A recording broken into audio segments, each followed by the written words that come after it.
Burada nöbetçilerin yürüyüş yolunu görüyorsunuz. Denize kadar gidiyor normalde.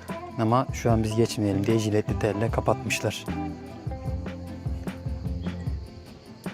Aşağıya inip koğuşlar kısmını gezelim.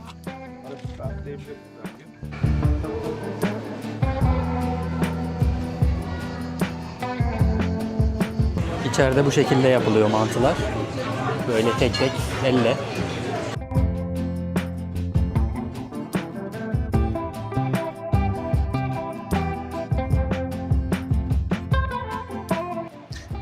Böyle çok güzel bir salona çıkıyorsunuz.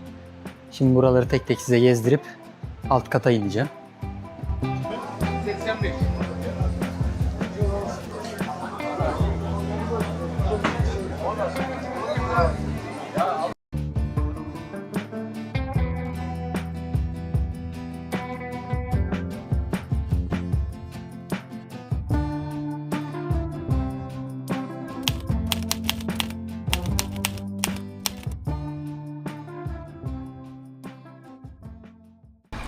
Evet dostlar, Sinop gezimize başlıyoruz. Dün yani geçen bölümde Samsun'daydık.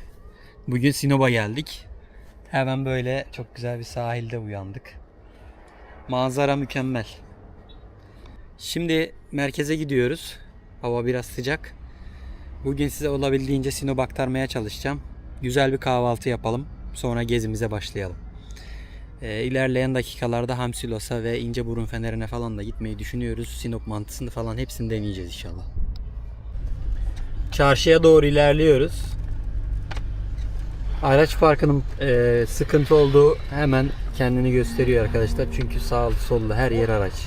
Burası ama sahil ya. Evet. Her yer araç. Biri çıkıyor yerine diğeri giriyor hemen. Sinop'ta gerçekten yer bulmak çok sıkıntı arkadaşlar. Şöyle size yolu göstereyim. Burası hemen sahildeki Carrefour'un önü. Karşımız sahil. Yani zar zor bir boş yer bulduk, girdik. Şimdi hemen kahvaltıya geçiyoruz. Şimdi bir simit ya da ekmek tarzı bir şey almaya gidiyoruz. Kahvaltıyı karavanda yapmaya karar verdik. Etrafta çok yakın kahvaltıcı gözükmüyor.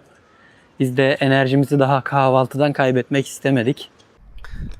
Arkadaşlar kahvaltıyı ama çok gölge olmadığı için, güneş de sürekli döndüğü için bakın gölge buraya geldi. Bu arada martılar uçuşuyor çok güzel. Şöyle kayalıklarda. O yüzden bugün kahvaltımızı böyle ayaküstü kendimiz yapacağız. Çok fazla bir hazırlık yapmadık zaten. Yumurta, domates, zeytin, peynir, salatalık. Birer bardak çay yaptık. Hemen hızlı bir şekilde Sinop'u gezeceğiz. Zaten ilerleyen saatlerde yemek yiyeceğimiz için, Sinop mantısı ya da buraya özgü yöresel şeyleri deneyeceğimiz için çok fazla yemeyeceğiz. Atıştıralım çıkalım. Karavandan çıktık. Hemen gezimize başlıyoruz. Karavan şöyle geride. Burada hemen teyzenin yeri, mantı salonu var. İlerleyen saatlerde gelip buraya güzel bir mantı deneyeceğiz. Daha önce yemiştik, çok güzeldi. Bakalım lezzet hala aynı mı? Gezerken Elif Ahsen'e vakit ayırmayı da tabii ki ihmal etmiyoruz. Çok seviniyor ya. Burada belediye çok güzel bir park yapmış. Yeşil alanlar favorimiz. Hemen böyle deniz kenarında. Çok güzel. Sinop'u çok sevdik arkadaşlar. Daha şimdiden gezmediğimiz halde. Yani biz dün Samsun'da tişört üzerimize yapışırken şu an efil efil rüzgar esiyor her yerden ve hava buz gibi. Gerçekten neden Sinop'u insanların çok sevdiğini şu an daha iyi anlıyoruz. Çok güzel. Havası buz gibi.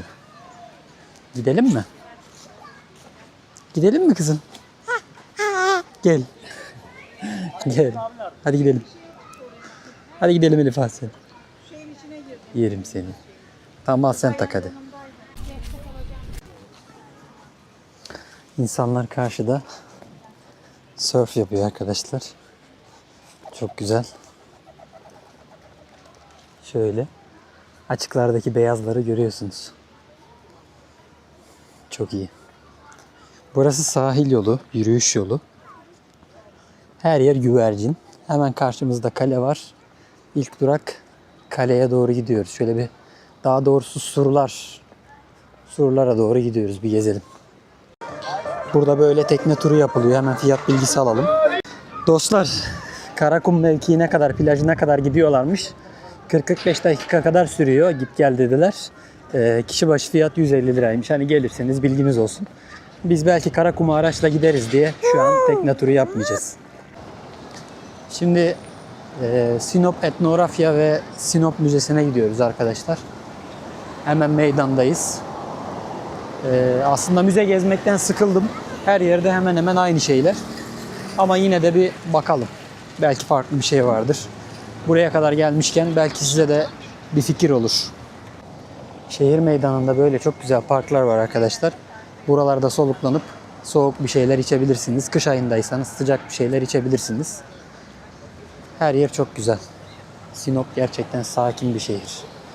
En çok da her yerinin park olması hoşuma gitti. Yani yeşil alan çok güzel. Böyle hemen yol kenarında İl Jandarma Komutanlığı Ek Hizmet binasını görüyorsunuz arkadaşlar. Şurada bir tabela dikkatimi çekti. Bu bina 30 Ağustos 1923 tarihinde hizmete açılmıştır diyor. Çok eski bir bina. Çok güzel. Yola devam ediyoruz. Hemen ana yol kenarında. Ama kapısı kapalı. İçeriye giremedik. Kültür Turizm Bakanlığı Sinop Etnografya Müzesi'ne geldik. Hemen giriyoruz. Burada müze açılış kapanış saatlerini görüyorsunuz. Çok güzel bir bahçesi var. Bina da ahşaptan arkadaşlar böyle. Hemen içeriği merak ediyorum. İçeriye geçeceğim. Çok güzel ahşap bir bina. Şurada mor sümbüller var. Efsane kokuyor.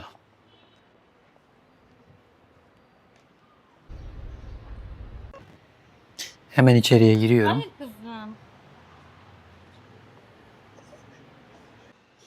Şöyle ahşap basamaklardan yukarıya çıkıyoruz. Her yer çok güzel. En yukarıdan başlıyormuşuz gezmeye aşağıya doğru. Şöyle oklar gösteriyor zaten.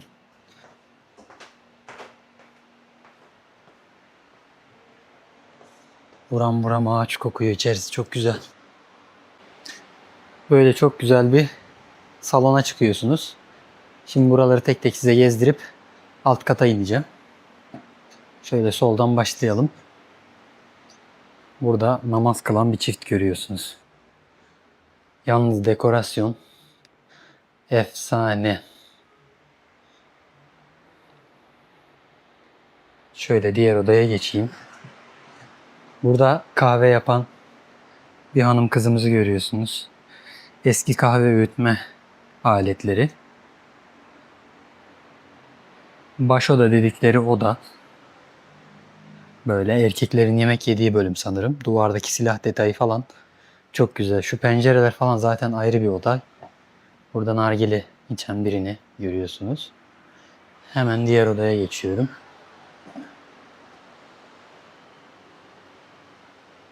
...1300'lü yıllara aitmiş arkadaşlar bu konak. Şöyle şurada Aslan Torun Konağı'ymış aslında. Kefevi mahallesinde bulunuyor. 1307 Hicri, yani 1890 tarihliymiş burası. 1979 yılında Kültür Bakanlığı tarafından varislerinden satın alınmış. 1996 yılında Ankara Röleve ve Anıtlar Müdürlüğü tarafından restore edilmiştir. Çok güzel. Sahiplerinden devralmış devlet. Oturma odası. Şu olay çok iyi ya. Yani böyle ortamdan yüksek bir bölüm var burada. Oturma alanı şöyle. Burada bayanlar müzik aletleriyle eğleniyorlar. Çok güzel.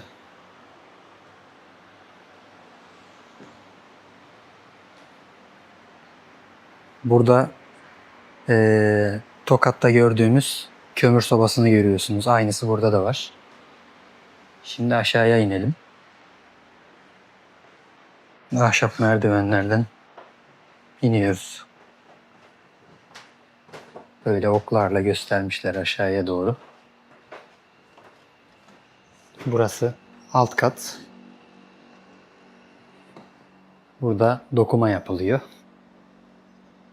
Yalnız bina Yerden tavana kadar her şey ahşap.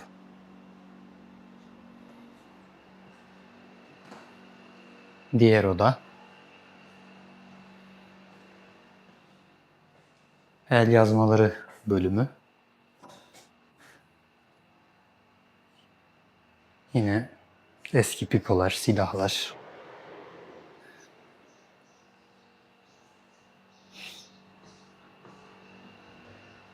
Takıların bulunduğu bir oda. Eski Sinop takıları arkadaşlar.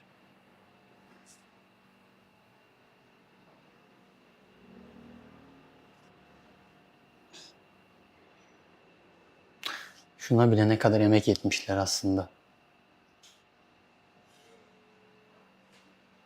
Eskiden, eski zamanın terlikleri.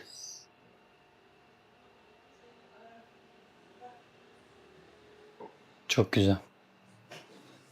Burada yine kafaya takılan ve muskalıklar görüyorsunuz. Hamaylılar. Hamaylı bu arada Kur'an, küçük Kur'an demek arkadaşlar. İçerisi çok güzel. Buram buram tarih kokuyor.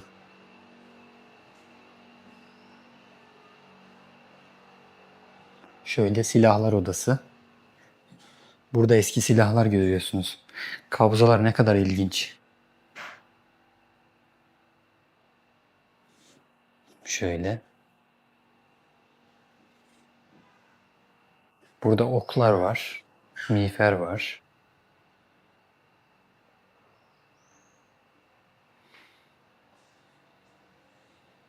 Çakmaklı tabancalar. Üstten fitilini ateşliyorsunuz, patlıyor. Çok eski silahlar.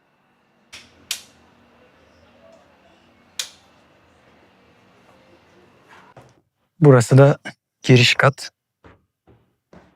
Böyle hemen tarihi semerler. Avdan köyünden hediye edilmiş. Diğer konu avizeler arkadaşlar çok güzel. Çok dikkat çekici. Böyle burada evlerde kullanılan yayıkları görüyorsunuz. Tencereler, tavalar, yemek kapları. Eski mutfak dolapları bunlar. Ocaküstü. Burada eski insanların oturma alanlarını görüyorsunuz. Hemen arada Sinop'ta pazar var galiba, deniz manzaralı. Birazdan uğrarız. Biz şimdi Sinop Müzesi'ne geldik. İçeriği merak ediyorum. Hemen bir girelim. Bahçede de böyle heykeller var arkadaşlar. Eski küpler, heykeller. Müzeye girdik. Hemen içeride bizi Sinop sikkesi karşıladı. Ön yüz ve arka yüzünü görüyorsunuz. Milattan önce 5. yüzyılla 6. yüzyıl arasında kullanılmış. Irmak tanrısı Asopos'un su perisi kızı Sinope. Burada böyle heykeller var. Sinop'un eski tarihlerdeki fotoğrafları var arkadaşlar. Mozaikler var. Bu bölgede ele geçirilen böyle kazılarda bulunan eserlerden oluşan bir alan. Müze tek kattan oluşuyormuş arkadaşlar. Geldiğinizde buraya da uğramayı ihmal etmeyin. Burası Etnografya Müzesi'ne çok yakın. Şöyle dediğim gibi çok güzel de bir bahçesi var. Tek kat mı müze dedim. Evet dediler. Şöyle müzeyi çevreleyen eserler var dışarıda. Mozaikler, küpler. Hepsini bina içerisine hapsetmemişler. Dışarıya da koymuşlar. Milattan sonra 1. ve 2. yüzyıla ait bir sütun örnek veriyorum. Yine keza aynı şekilde ileride kapılar var yüksek. Orada mezar taşları. Böyle geldiğinizde gezebilirsiniz. Şurada bir şey dikkatimi çekti. Bir türbe gibi, anıt gibi bir şey var. Buraya da bakacağım. Sultan Hatun Türbesi.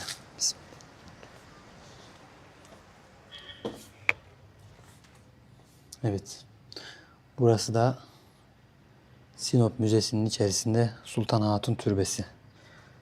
Bir duamızı okuyalım. Gezimize devam edelim. İçeride bulunan mezar 1. Murad'ın ağabeyi Süleyman Paşa'nın kızı Sultan Hatun'a aitmiş. Evet arkadaşlar. Pazara geldik. Çok güzel.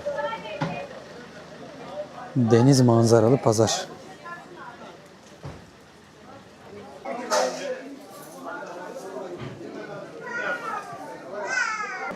Şöyle mısır alacağız. 5 tane 100 lira arkadaşlar.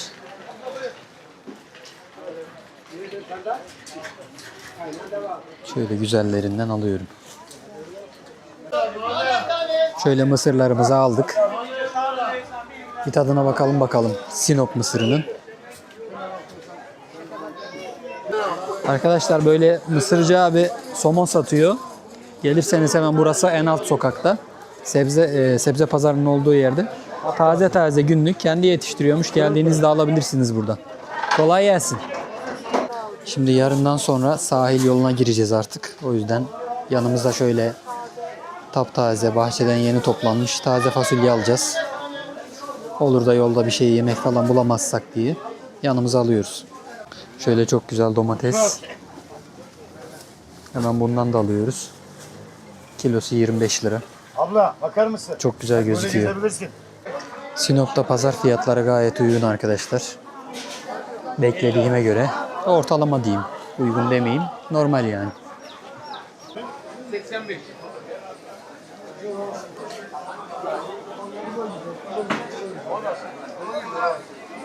Şimdi böyle züccaciye ürünlerin satıldığı bölüme geldik. Böyle kovalar, kürekler. Burada ekmek yufka saçları, semaverler, her şey var. Çok güzel. Burası da çok güzel arkadaşlar. Daha köye çıkacak yani. Şimdi Pervane Medresesi'ne geldik. 1262 yılında Sinop'un Trabzon Rum Devleti'nden ikinci kez alınışı anısına Muhyiddin Pervane tarafından halkın katkısıyla yaptırılmış arkadaşlar. Hemen içeriye giriyoruz. Çok güzel içerisi. 2 tane limonata söyledik. Medrese çok güzel arkadaşlar. Böyle ortada güzel bir çeşme. Üzerinde kuşlar.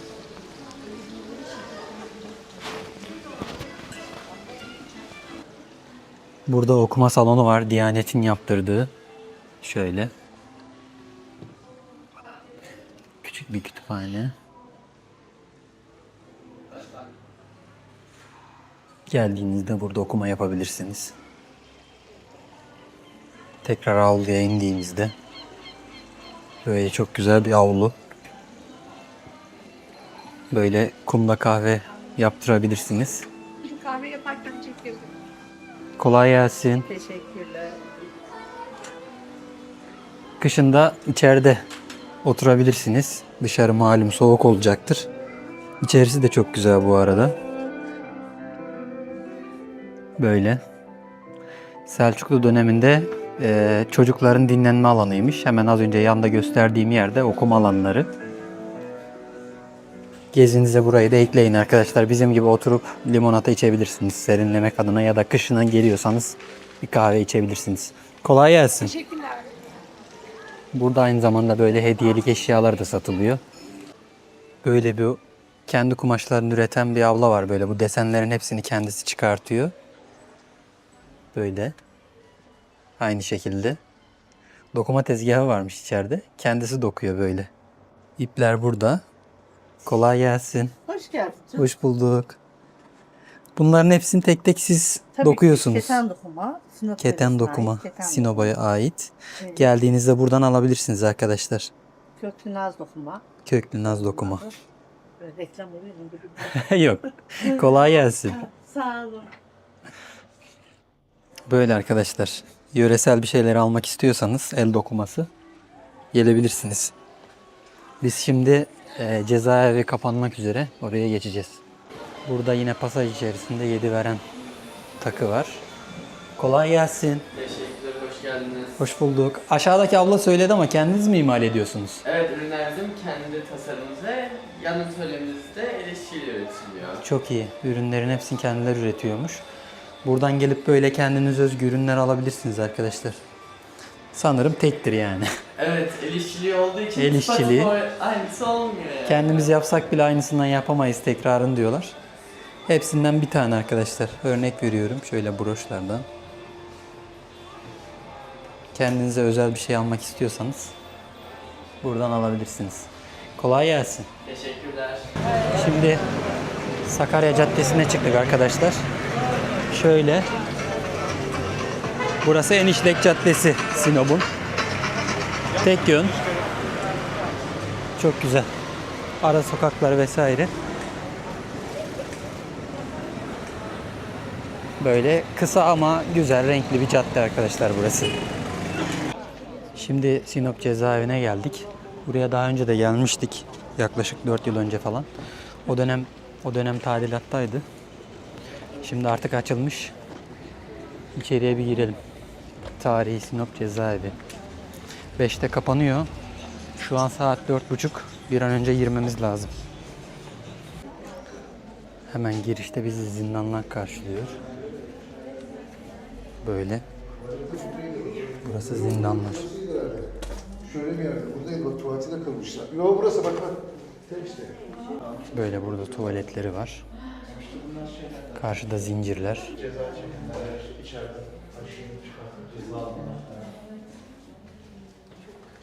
Full karanlık arkadaşlar. Girişte ahşap bir kapı var demir kapının önünde. Şöyle hemen göstereyim. Kırılmış. Bunu da kapatınca içeri bildiğiniz zifiri karanlık olur. Müze kartla giriş serbest. Dediğim gibi son giriş 5.30, kapanış 6 diyor. Biz de hemen girelim. Giriş Atatürk. Adalet mülkün temelidir. Şöyle yukarıya çıkıyorum.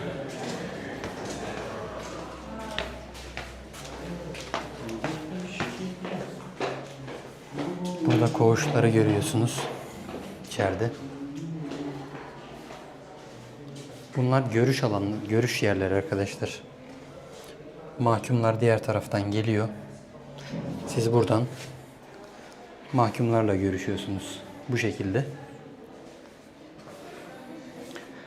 Rabbim kimseyi böyle yerlerle sınamasın. Amin. Burası arama kontrol kısmı. İçeriye giriyoruz. Evet.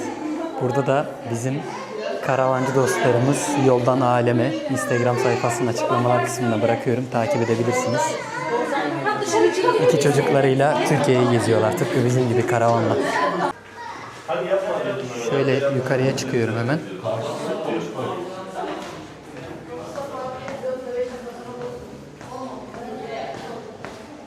Burası idari binaymış. Yani yönetimin olduğu bölüm. Burası savcı odası.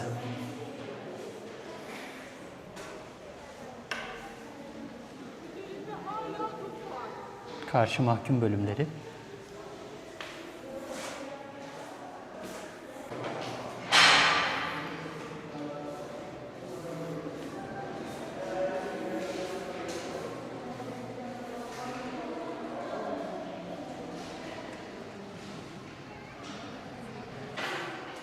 Burası da en üst kat arkadaşlar. Böyle buradan cezaevini yukarıdan gözetleyebiliyorsunuz. Gözlem kulelerinin olduğu bölüm. Hemen yukarıda gözetleme kulesi var ama tellerle kapatılmış.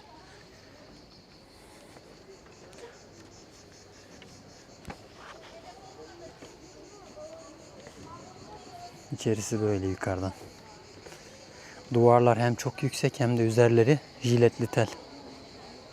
Şu bir gerçek ki arkadaşlar. Rabbim kimseyi buralara düşürmesin. Gerçekten özgürlük hayattaki en büyük nimet. Gördüğünüz gibi biz bu videolar için, her videoda söylediğim gibi, biz bu videolar için gerçekten çok fazla emek ediyoruz. Kanalımıza abone olarak, videoyu beğenerek ve aşağıda yorumlar kısmında fikirlerinizi belirterek bize destek olabilirsiniz. Destekleriniz bizim için her videoda söylediğim gibi çok önemli. Burada nöbetçilerin yürüyüş yolunu görüyorsunuz. Denize kadar gidiyor normalde. Ama şu an biz geçmeyelim diye jiletli telle kapatmışlar. Aşağıya inip koğuşlar kısmını gezelim.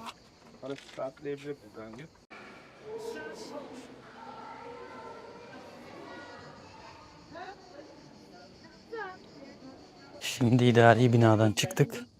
Hemen yukarıdaki jiletli tellerin oradaydık. Şöyle burası giriş binası. Şöyle hemen cezaevi birinci kısım. Buraya gireceğiz. Koğuşlar, sergi salonları ve sınıf. Kapılar çok eski.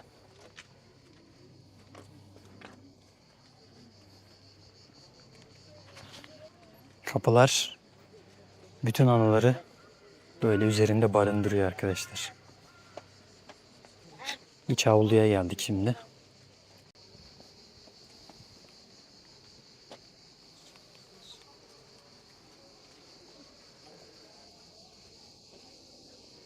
Burası kapalı arkadaşlar böyle. Hemen karşısı tarihi kemer. Yukarıda asker gözetleme kulelerini görüyorsunuz. Burası da böyle. Sinop İçkale'nin çeşitli bölümlerinin 16. yüzyıldan hapishane ve zindan olarak kullanılmış olduğu bilinmekle birlikte sonraki dönemlerde tüm saha resmi olarak hapishane kampüsü olarak tahsis edilmiş olup 1885 yılında ana cezaevi binası inşa edilmiştir. Ana cezaevi binası 3 bölümden oluşmaktadır. Bodrum katında disiplin hücrelerinin yer aldığı 3. kısım haricinde bina 2. kattan oluşmaktadır. Bina planda U şeklinde taş duvarlı yığma hargir bir yapı olup büyük koğuşlu ve bol pencereli bir minareye sahiptir. 1979 yılında meydana gelen yangından sonra ahşap girişler ve döşemeler betonarme olarak yeniden yapılmıştır. Hemen üst kata çıkıyoruz burada.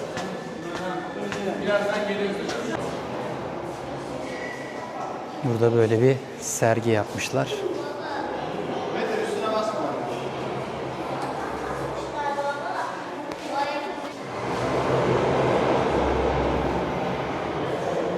Burada Sinop cezaevinin duvarına vuran sular tasvir edilmiş.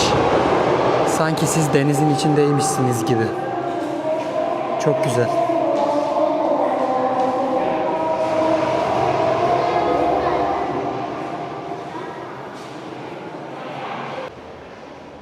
Burada mahkumların duyduğu sesi bence tasvir etmişler. Çok güzel bir animasyon olmuş. Şöyle yerler sanki deniz ve biz denizden sanki cezaevine bakıyormuşuz gibi güzel bir görüntü yapmışlar burada. Burada Sabahattin Ali'nin yazdığı, yine böyle bu sinevizyon odasında Sabahattin Ali'nin yazmış olduğu bir yazıyı görüyoruz. Duvara yazmışlar. Sinop Tarihi Cezaevinde son idam 1982 yılında gerçekleştirilmiş.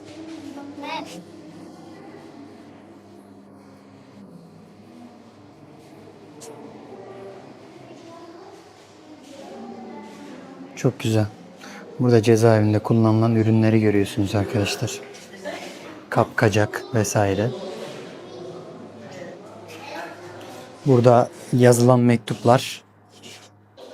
Burada da cezaevinin eski fotoğrafları. Asıl fotoğrafları.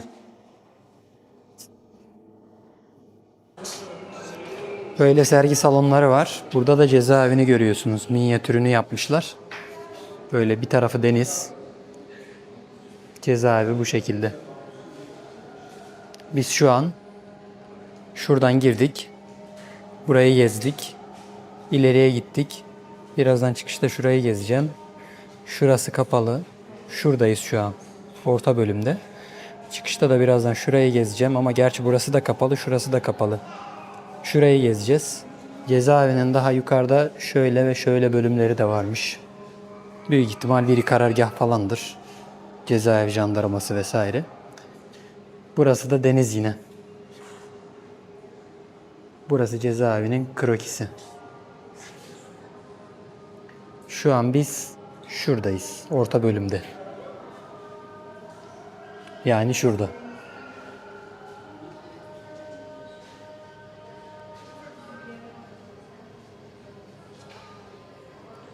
Sağ taraf kapalı.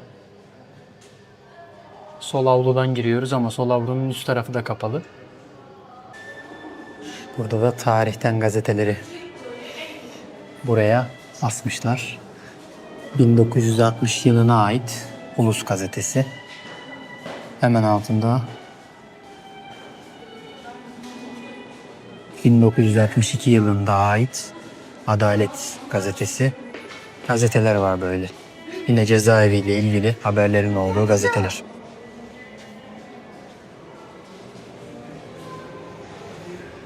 Burada da yine başka bir müze var. Mahkumlara yemek pişirilen kazanlar arkadaşlar. Büyük büyük kazanlar böyle. Mahkumların prangaları. Zincirler böyle ayaklara ellere vurulan prangalar.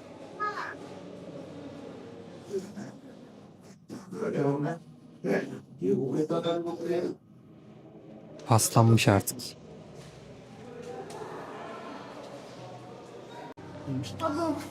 Burada yazılan mektupları görüyorsunuz.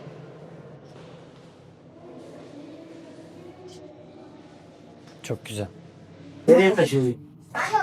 Cezaevinin asıl hali.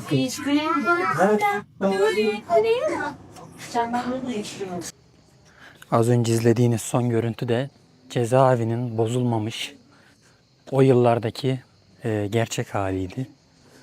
Diğer her şey simüle edilmiş. Biz şimdi sıradaki durağımıza geçiyoruz. Binaya şöyle orta kısımdan girip yukarıdan alt katı gezip üst kata çıkıp böyle ilk girişte sizi karşılayan tarafa kadar üst kattan yürüyorsunuz. Bayağı büyük, bayağı güzel modernize edilmiş bir cezaevi ve müze haline gelmiş.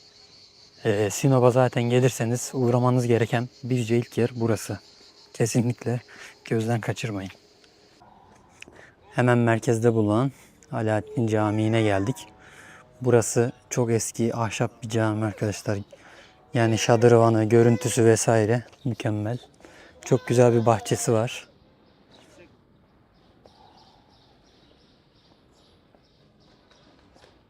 Alaaddin Camii.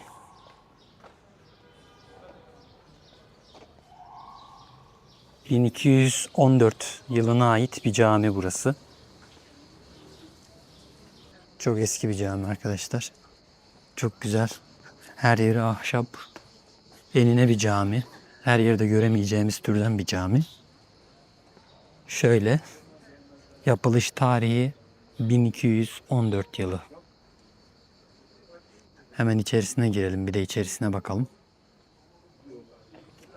Benim kızlar keşfe çıkmış bile. Gösterişten uzak. Çok güzel ayakkabılıkları var böyle bu şekilde.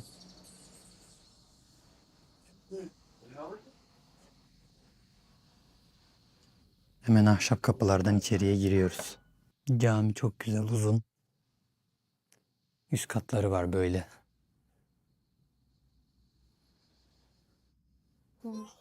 Cami kütüphanesi.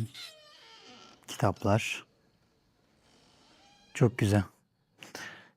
Burada mimarinin güzel yanı şu. Kıble tam bu şekilde. Ve caminin eni de, saf düzeni de ona göre ayarlanmış. Buraya upuzun saflar yapabiliyorsunuz. Çok güzel düşünülmüş.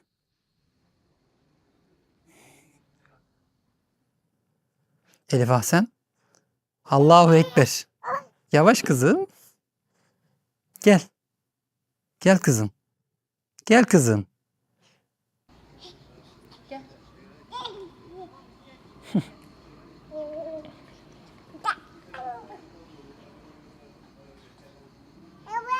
Gel kızım. Bay bay. Gel. Bay bay. Yürü. Şimdi tekrardan meydana geldik. Şöyle. Hava biraz serinledi. Gölgeler çoğaldı. İnsanlar dışarıda çoğalmaya başladı. Hemen yanımız surlar arkadaşlar. Orayı gezmeyeceğim. Size drone'la yukarıdan görüntü alacağım orayı. Çünkü gerçekten elimizde mısır, domates, çantalar, yani çıkılabilecek halde değiliz. Pazar alışverişi. pazardan dönüyoruz. Mazur görün. Birazdan drone kaldırıp buraları sizin için çekeceğim.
Arkadaşlar, teyzenin yeri mantı salonuna geldik.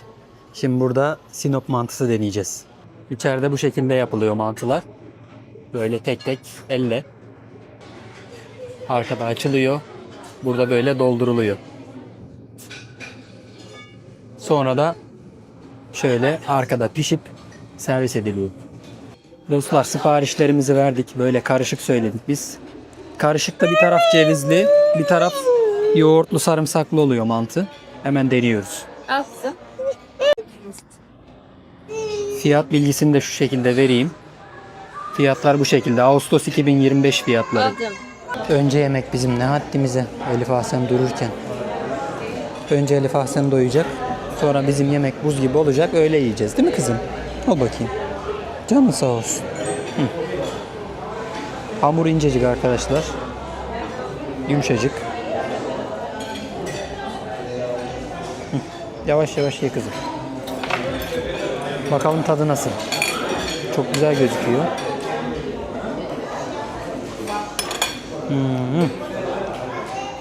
Üzerinde tereyağı var. Çok güzel bir tadı var. Hemen yol kenarı sakız dondurmaya geldik. Buradan dondurma alacağız. Hemen parkın yanı arkadaşlar. Bura merkezdeki parkın yan tarafı.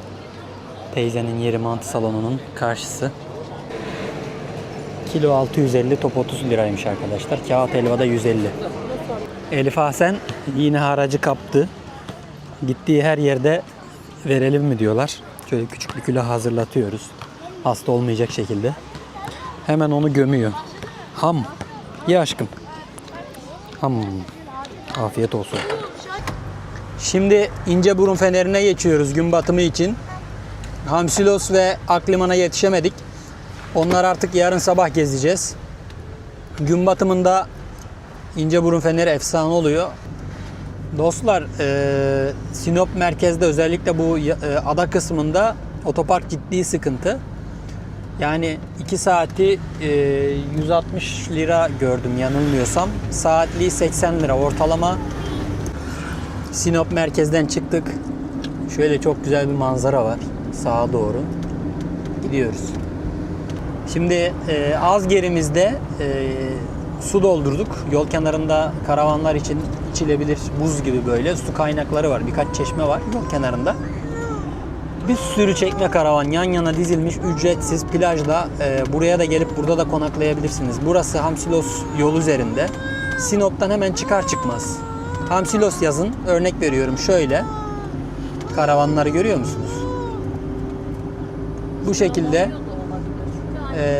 şekilde gelip siz de kalabilirsiniz. Önünde deniz var böyle. Burada da konaklayabilirsiniz gece. Aşağısı sahil. Burası böyle karavan otoparkı. Bu arada baya karavan var. Yani baya karavan var. Az önce geride de baya bir karavan gördük. Yani buralar her yer karavan olmuş arkadaşlar. Gün batımında ablam inekleri eve getiriyor. Çok güzel. Tamamen doğal.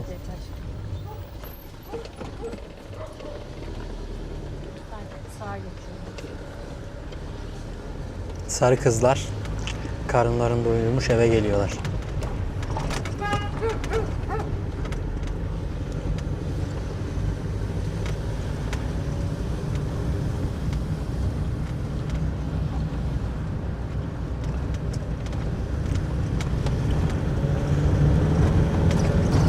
Çok güzel köylerden geçiyorsunuz giderken. Böyle.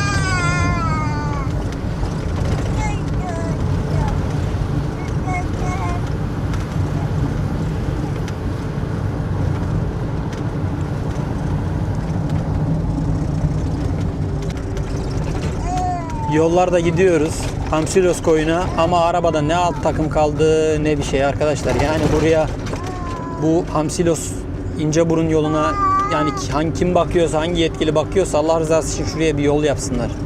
Yol zaten tek şeride düşmüş. Görüyorsunuz genişliğini. Tek şerit yani yol.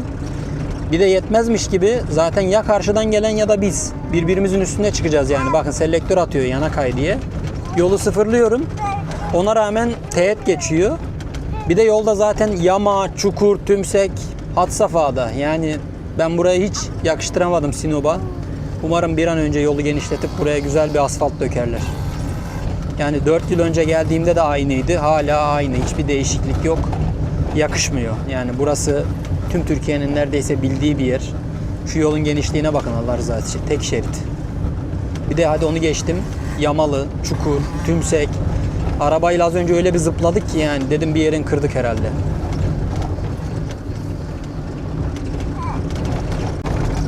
Evet şimdi İnceburun Feneri'ne geldik. Ama samimi söyleyeyim geldiğime geleceğime pişman oldum arkadaşlar. Yani yemin ediyorum 3-4 kere kaza tehlikesi atlattık. Karşıdan gelen otomobiller uçarak geliyor. Ben 40'la gidiyorum. 40'la gitmeme rağmen yani gelen üstümüze geliyor. Yani yolun sıfırından gidiyoruz ya. Birkaç kere dedim herhalde bu sefer vurdu dedim yani. Gelirken şu yolların rezilliğini bilerek gelin lütfen. Çok sinirlendim çünkü zaten mesela çoban yok. İnekler böyle başıboş. Yani görüyorsunuz. Bu da ayrı bir olay. Yol deseniz yol kalmamış. Erimiş bitmiş yani ve kürekle yama yapmışlar. Her yer mayın tarlası gibi yama. Arabalar zıplaya hoplaya alt takımı dağıta gidiyor yani. Söyleyeceklerim bu kadar. Yani geldik ama yani keşke gelmeseydik. Şimdi geldik. Karşısı İnceburun Feneri. Karavanların vesaire aşağıya inişi yasakmış arkadaşlar. O yüzden karavanı buraya bıraktık. Şimdi aşağıya yürüyoruz. Benim anlamadığım nokta burada bu kadar araç var. Hiç mi kimse rahatsız değil bu yollardan? O garibime gidiyor. Şöyle bir sürü araç var bakın. Aşağıya kadar. Demek ki insanlar için problem yok. Söyleyecek bir şey yok. Bu güzel manzarayı havadan göstereceğim. Bir drone uçuracağım. Bizi Instagram'dan takip etmiyorsanız arkadaşlar Instagram Gezdelisi hesabından da bizi takip edebilirsiniz. Görüntülerin çoğunu orada paylaşıyoruz. YouTube'a bir kısmını koyuyoruz. Hadi uçalım.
Genç adam merhaba, benim o. Merhaba.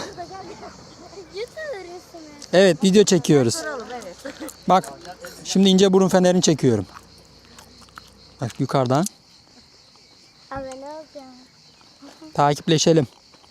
Bak bunlar orada. Geri çevirdik. Bunlar orada paylaşacağım bak böyle. Abisi bir tane resim çekebilir misin? Tabii ki. Hızlı çekilelim. Drone'un şarjı bitiyor. Ha, tamam abla çek. Hadi bak bakalım.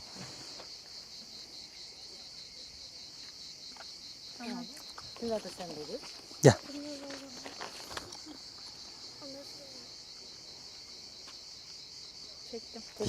Ben teşekkür ederim. Dostlar burası da bu şekildeydi. Şimdi biz buradan tekrardan Hamsilos tarafına gidiyoruz. Geceyi orada geçireceğiz. Normalde gece burada kalacaktık. Şöyle çok güzel bir gün batımı var ama burada çok fazla sinek var. O yüzden burada kalamayacağız. Hamsilos tarafına gidiyoruz. Arkadaşlar şimdi akşam deniz fenerinden çıktık. Akliman'a geldik. Burası hemen Hamsilos karşısı. Şu ışıkların olduğu yer Hamsilos. Hamsilos'tan ileriye geldiğinizde zaten yol boyu bir sürü karavan var. Gördüğünüz gibi yanımızda da bir sürü boş yer var. Hava biraz serinledi ama biraz sinek var. Bu alanda denize girmek tehlikeli ve yasaktır diyor. Ama biz sabah gireceğiz büyük ihtimal gitmeden. Burada Çanakkale'den arkadaşlarımız var. Instagram yoldan aleme takip edebilirsiniz. Böyle beraber burada şans eseri karşılaştık. Şimdi oturup çay içiyoruz. Sonrasında dinlenmeye geçeceğiz. Yarın Hamsilos plajı ve gezmediğimiz diğer yerleri gezip sahil boyu Kastamonu'ya doğru devam edeceğiz.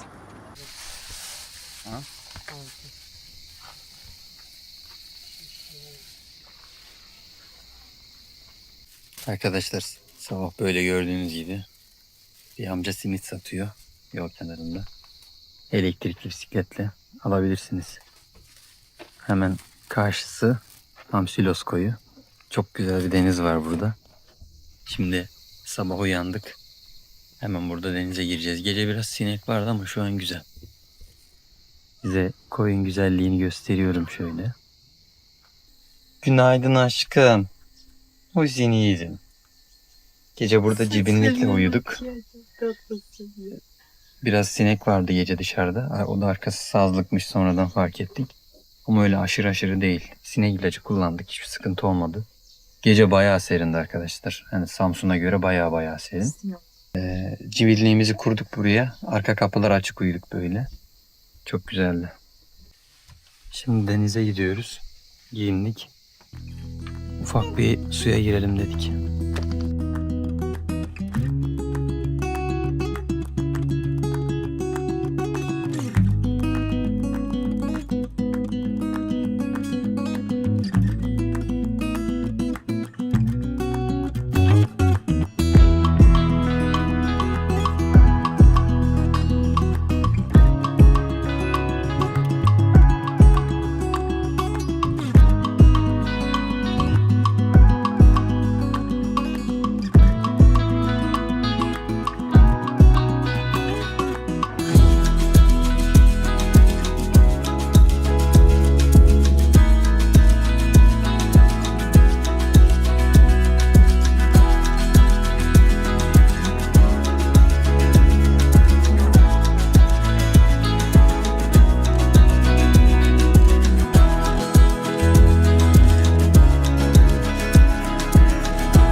Şimdi Elif Ahsen'le kahvaltı hazırlıyoruz. Patates koyduk böyle.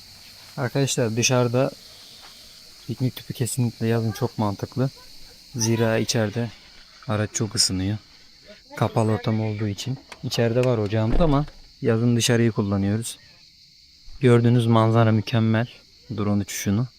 Deniz dümdüz çok güzel ama şurada tabela var. Denize girmek tehlikeli ve yasaktır diye. Sebebini drone'u kaldırınca anladım. Sahilin 20 metre öbür tarafı neredeyse tamamı dibinde otlarla kaplı. Hafif de bataklık. Az önce girmiştim, ayağım dolandı yani. Gelirseniz kıyıda yüzeceğinizi, diz seviyesi, maksimum bel seviyesine çıkacağını bilerek gelin. Dostlar burası da Hamsilos Tabiat Parkı. bildiğimiz piknik alanı ve güzel bir Evet bak. koyu var. Hamsilot koyu 2 kilometre sonraymış. Evet, Hamsilos koyu var ileride. Ama biz oraya gitmedik. Daha önceki geldiğimizde gitmiştik. Çok da bir şey yok. Şurada yazıyor hemen Hamsilos koyu 2 kilometre diye. Tekne turları yapılıyor. Tekne turları falan yapılıyor. Şöyle güzel bir tepesi var. Ben size fotoğraf bulursam ekleyeceğim. Ufak da bir video bulursam belki onu da koyarım. Burası da Hamsilos plajı. Hemen şöyle giriş ücretlerini de güncel size söyleyeyim. Motosiklet 120, minibüs 540, otomobil 180, şahıs 60 TL giriş ücreti. Bu şekilde. Biz girmeyeceğiz. Daha önce geldiğimizde girmiştik. İçeriği biliyorum. Normal bir mesire alanı bence. Deniz kenarı. Çok da bir esprisi yok.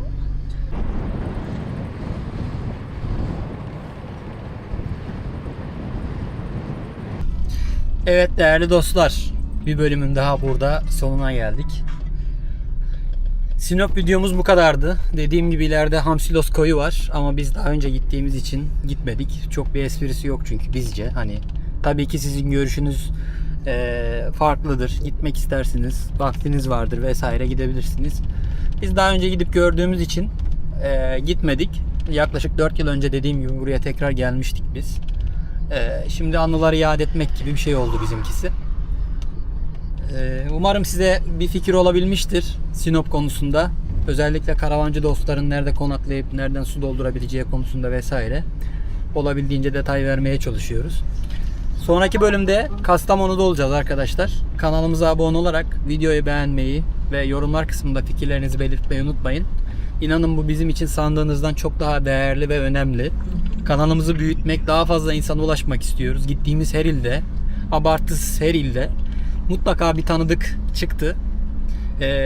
Bazı arkadaşlar sistem ediyor Instagram üzerinden. Onları da anlıyorum. Hani yeni video yok mu diye. Gerçekten Elif Ahsen'le video üretmek, bunları sizle paylaşmak gerçekten gezerken bir de çok zor oluyor. Bizi lütfen anlayışla karşılayın. En kısa zamanda videoları editleyip kanala yükleyeceğiz. Şimdi biz sahil boyunca Kastamonu'ya, oradan Amasra'ya, oradan Karabük'e, sonraki bölümlerde zaten yol güzergahımızı görürsünüz. İnşallah aklımızda güzel bir rota var. Sahil boyu Batı Karadeniz'e doğru devam edeceğiz. Öyle söyleyeyim. Bu videodan da Allah'a ısmarladık. Sonraki bölümlerde görüşmek üzere. Kendinize iyi bakın.